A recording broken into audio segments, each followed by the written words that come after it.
Muy buenas, catedráticos. Hoy, como veis, me he puesto de gala para presentar a nuestro siguiente invitado, que no es catedrático, pero casi. Es doctor. Y además de hablar español, catalán, francés, inglés y alemán, también tiene un máster en ciencias políticas, derecho y economía. Y bueno, os dejo ya este fragmento de nuestra charla, al que muchos conoceréis. Pues sí, es el pollo belga.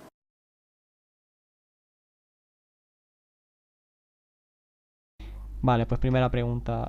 ¿Cómo definirías los grupos de presión más conocidos como lobbies?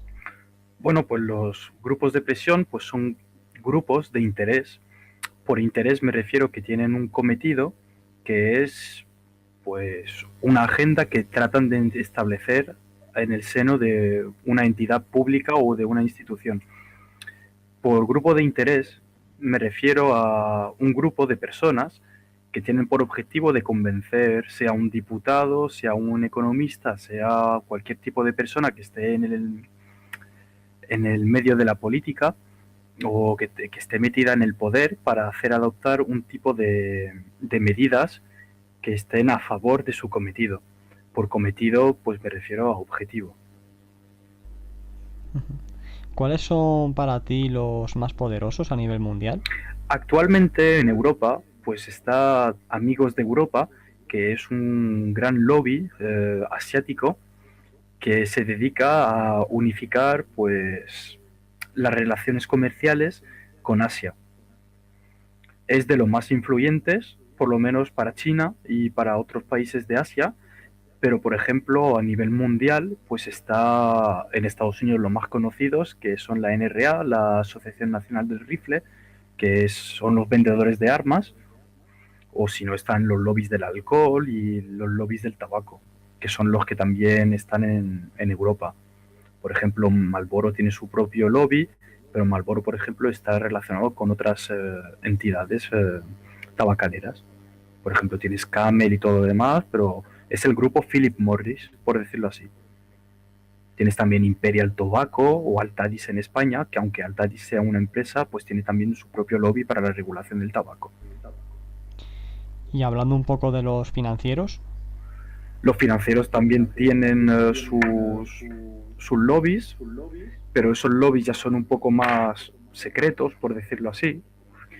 Son, pues, ¿cómo te lo podría decir? Pues lobbyistas que tienen relación indirecta con bancos.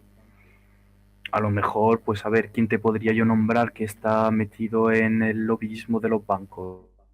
Pues, lobbyistas europeos. Es que hay muchos, ahí está el problema. En bancos, pues yo qué sé, mira, el mejor lobbyista de las mayores políticas neoliberales en el seno del Banco Central Europeo es Mario Draghi. Es una acusación que hago. ¿Por qué? Porque básicamente Mario Draghi, antes de trabajar en el Banco Central Europeo, trabajaba para Goldman Sachs. Así que lo siento. Para mí no tiene lógica que un hombre que haya trabajado en un banco tan grande como Goldman Sachs vaya y ejerza una función pública o de regulador de emisión de moneda en el seno de una institución que tendría que ser supuestamente pública como el Banco Central Europeo. Pero si no, hay las grandes agrupaciones de bancos en Europa tienen sus lobbies situados en Bruselas, justo al lado del Parlamento Europeo, donde tienen más posibilidades de ir a encontrar a los parlamentarios. Pero antes de llegar a los parlamentarios, ¿qué tienen que hacer? Tienen que ir a la Comisión Europea.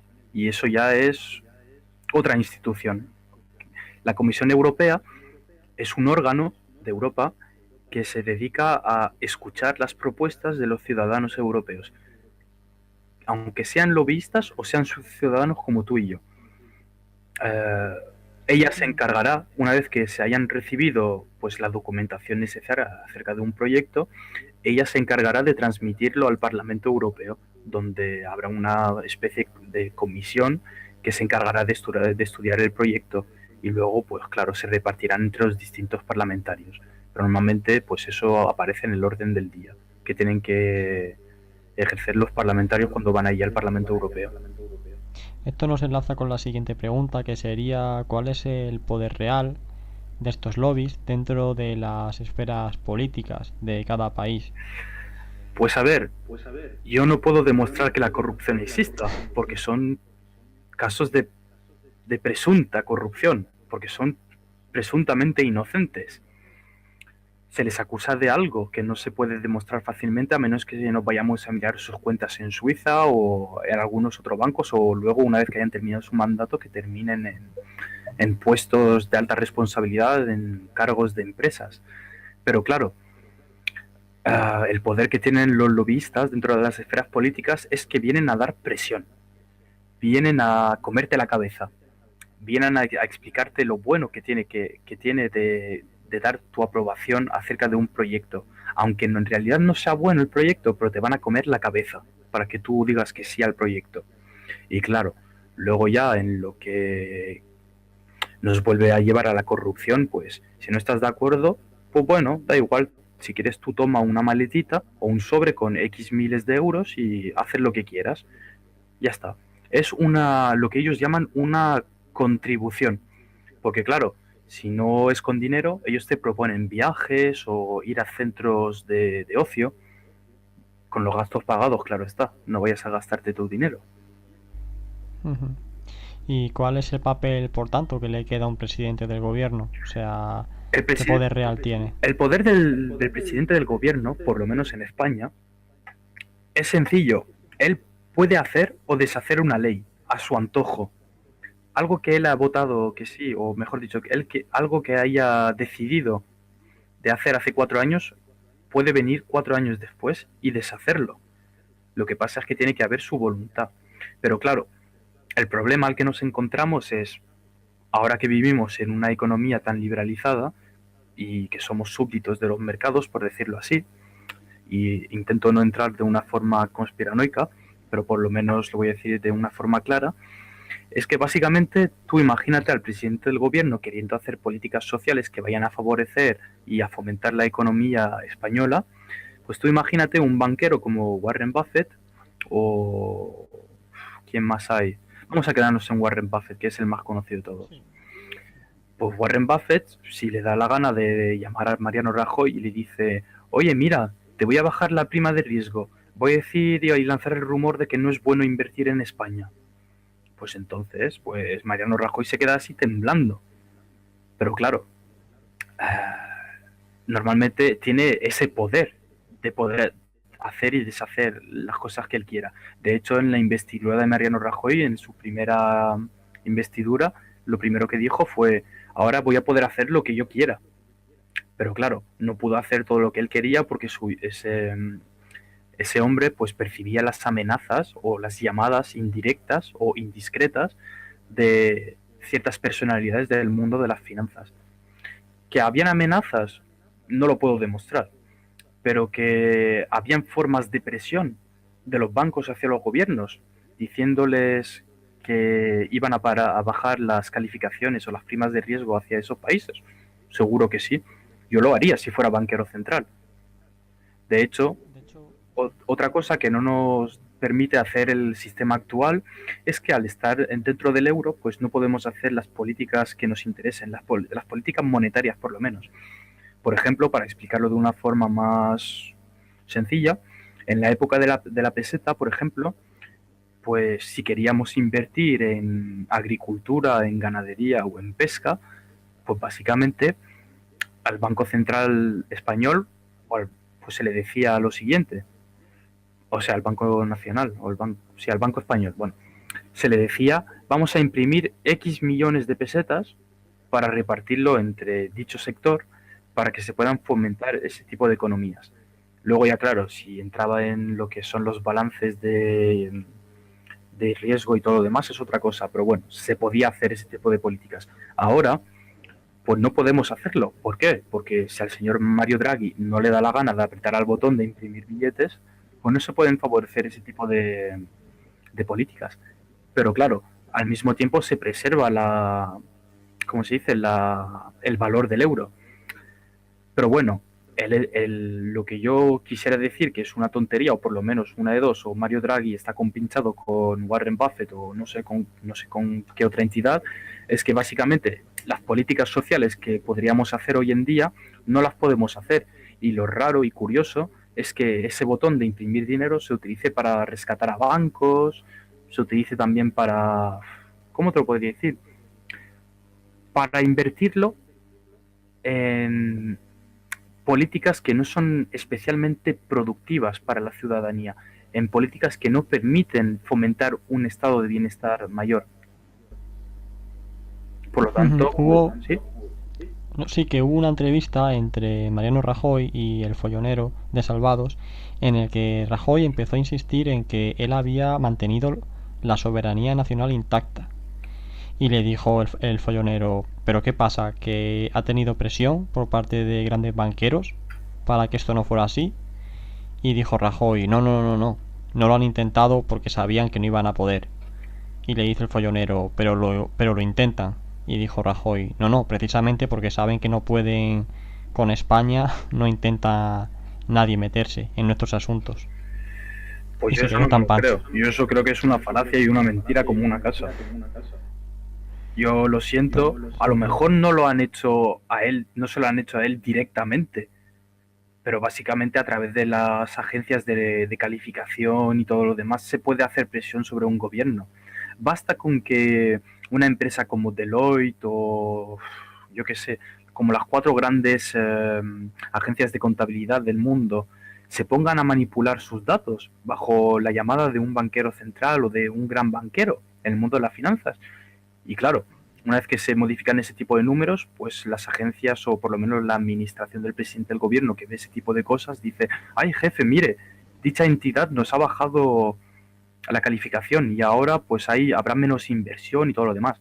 Así que claro, no es una presión directa, pero es una presión igualmente, ¿cómo se dice?, colateral, porque no se hace de forma directa, es indirecta a través de otra entidad. Sí, sí. Lo enlazo con la siguiente pregunta, o sea, según tu opinión, ¿cómo definirías entonces nuestras democracias actuales? ¿Son reales y cuentan con la soberanía nacional? No son reales, son dictaduras disfrazadas con los ropajes de la democracia. Iñaki Gabilondo ya lo dijo hace unos cuantos años. El sistema en sí es democrático, pero no tiene nada que ver con la democracia verdadera. Tú votas a un partido, pero el partido puede hacer lo que él quiera. No tiene por qué acatar tus órdenes. Él solamente te representa, pero no dice que te represente a ti directamente. Representa, pues, los intereses del partido, por decirlo así.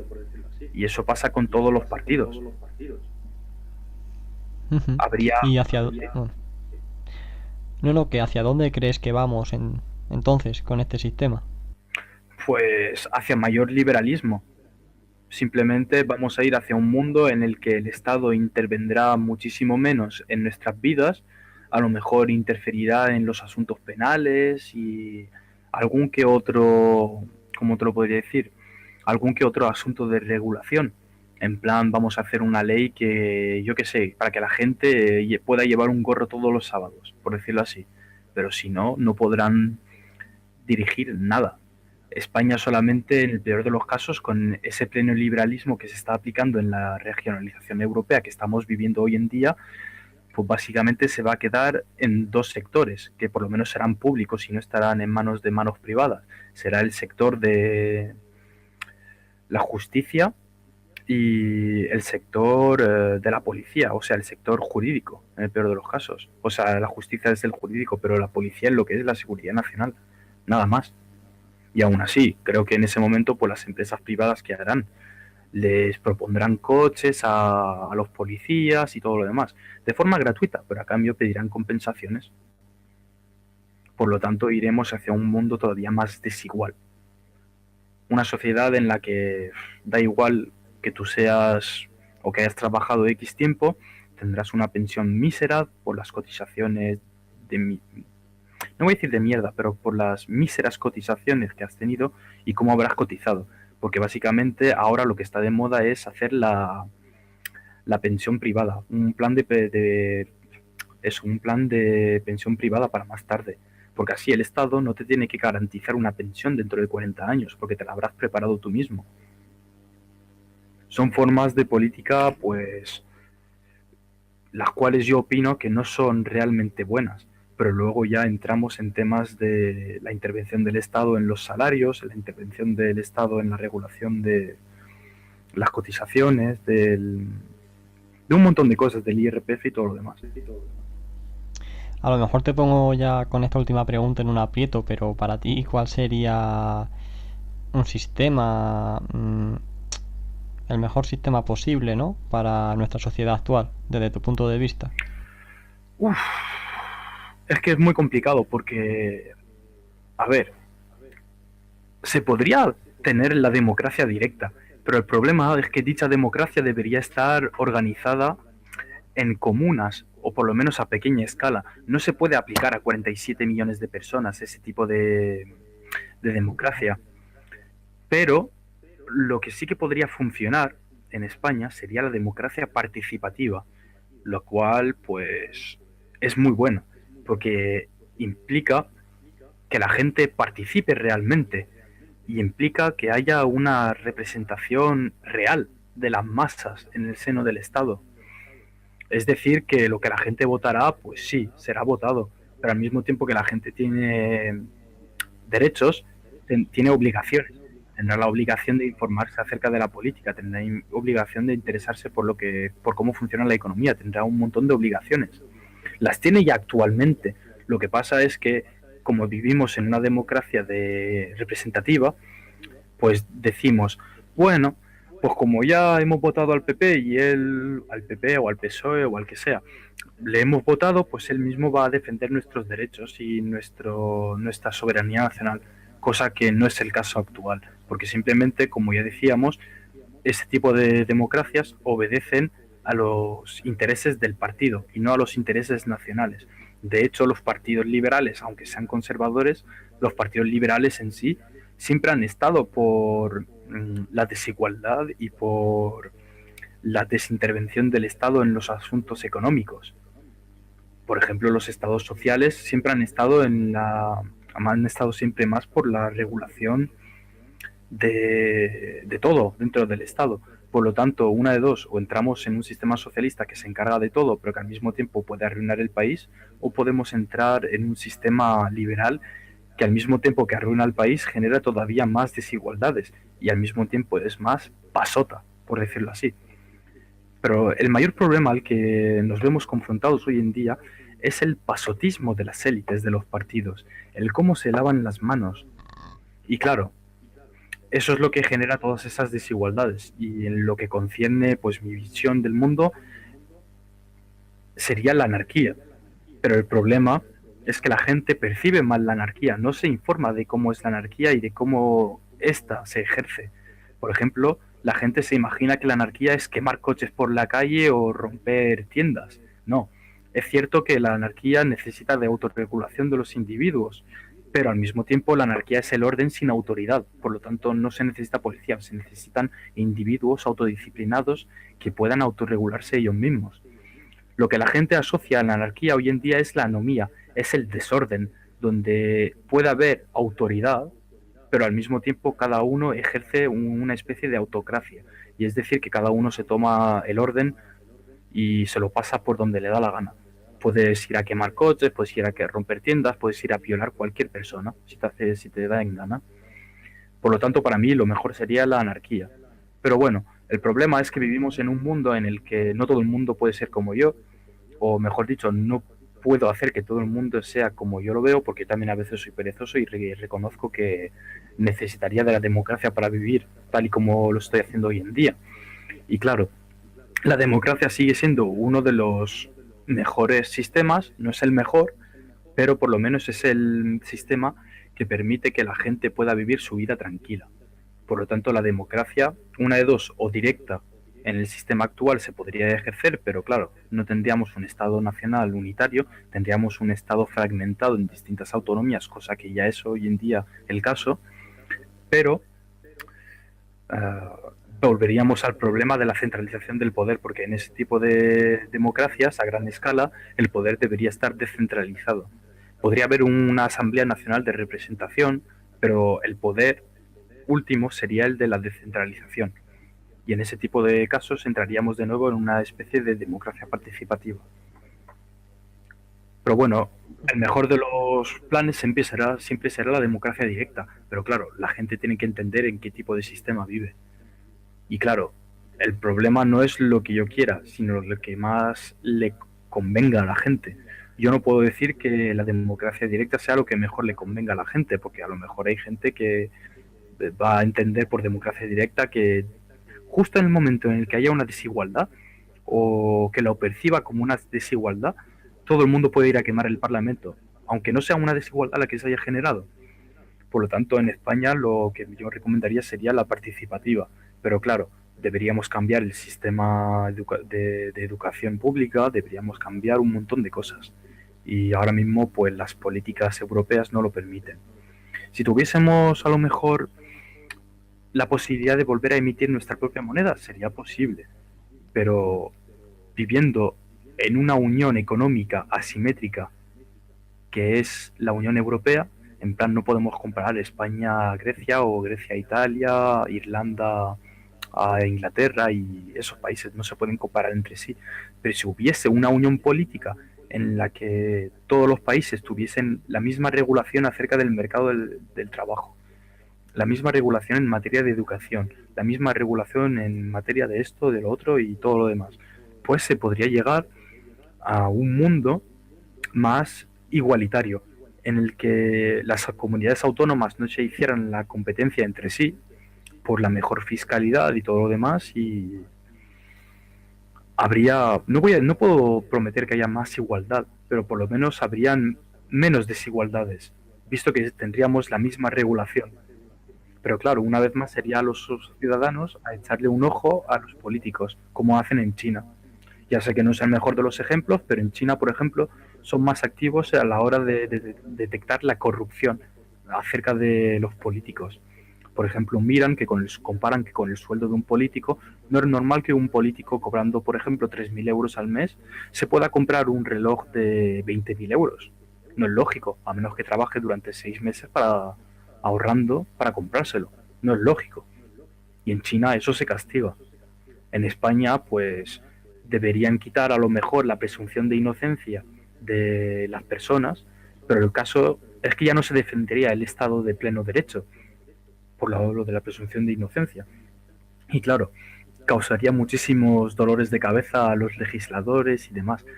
Pero opino que deberíamos, por lo menos, para cambiar la situación, sería declarar o darle una definición a los partidos políticos para que puedan ser disueltos o que se puedan por lo menos llevar ante un tribunal y que no hayan no hechos. O sea, no sé si se puede decir que no haya, sí, que no haya lugar a las denuncias que se les ponen. Por ejemplo, hay un montón de triquiñuelas que permiten que no se pueda condenar a un partido y se hablen de casos aislados, pero realmente ese tipo de personas, al haber tenido el estado de representante, pues está por encima de la ley. Así que realmente ya hay desigualdad hasta incluso en la ley. Por lo tanto, habría que hacer una constitución para todos y eventualmente volver a una república quitando la persona del rey o guardarla a título simbólico y simplemente pues ponerla como al mismo rango que todos los ciudadanos, simplemente, y que no tenga dotación. Que el rey trabaje, pero que tenga un papel representativo y que sea un rey de la ciudadanía o de la población, pero no un rey cuya persona es inviolable jurídicamente, visto que es el comandante de las Fuerzas Armadas y todo lo demás.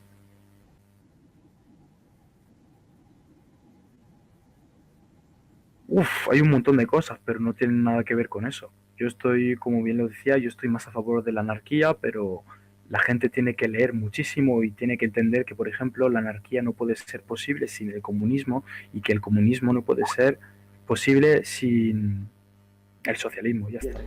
Vale, Ya tío, termino. pues muchas gracias, ya ha sido un placer tenerte aquí.